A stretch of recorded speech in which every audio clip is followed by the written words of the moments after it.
നമ്മുടെ പഴയ കുതിരാൻ റോട്ടിലാണ്. ഇതാണ് ഇപ്പോൾ ഇവിടുത്തെ അവസ്ഥ. ഇവിടെ ഇപ്പോൾ പുതിയതായിട്ട് ഫെൻസിങ് ഒക്കെ ഇട്ടിട്ടുണ്ട് കേട്ടോ. അതായത് അവിടെയാണ് നമ്മുടെ അമ്പലം വരുന്നത്. ആ ഒരു ഇതിലാണ് അമ്പലം വരുന്നത്. അമ്പലം കഴിഞ്ഞിട്ട് കുറച്ച് ഫ്രണ്ടിലേക്ക് വന്നാൽ നമുക്ക് ഇവിടെ ഫെൻസിങ് ഒക്കെ കാണാം. ഇവിടെ നോക്കുകയാണെന്ന് വെച്ചാൽ ഒരു വനം വകുപ്പിൻ്റെ ഒരു ബോർഡുണ്ട്. നമ്മൾ ഇതിൻ്റെ അപ്പുറത്തേക്ക് തോന്നുന്നുണ്ട് അതിക്രമിച്ച് കിടക്കുകയാണെന്ന് വെച്ചാൽ 27 പ്രകാരം 5 വർഷം തടവും 25,000 രൂപ പിഴയും എന്ന് പറഞ്ഞിട്ട് ഇവിടെ ഒരു ഫ്ലെക്സ് കെട്ടി വെച്ചിട്ടുണ്ട്. എനിക്ക് തോന്നുന്നത് ഇതിൻ്റെ അപ്പുറത്തേക്ക് തോന്നുന്നുണ്ട്. നമ്മുടെ ഈ സ്ഥലത്തിൻ്റെ അപ്പുറത്തേക്ക് പോയാലാണ് പ്രശ്നമുള്ളത് തോന്നുന്നുണ്ട്. അത് നമ്മുടെ ബൈക്ക് ഇതേ ഇവിടെ ഇരിക്കുന്നുണ്ട്.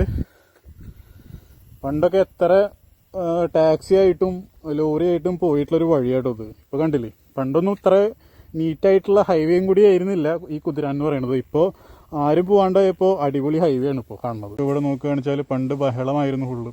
ഇപ്പോൾ ഇവിടെ നോക്കുകയാണെന്ന് വെച്ചാൽ ഫുള്ള് നിശബ്ദതയാണ് ഇപ്പോൾ ഈ അമ്പലത്തിൻ്റെ അവിടെ. ഇതാണിപ്പോൾ ഈ അമ്പലത്തിൻ്റെ അവസ്ഥ.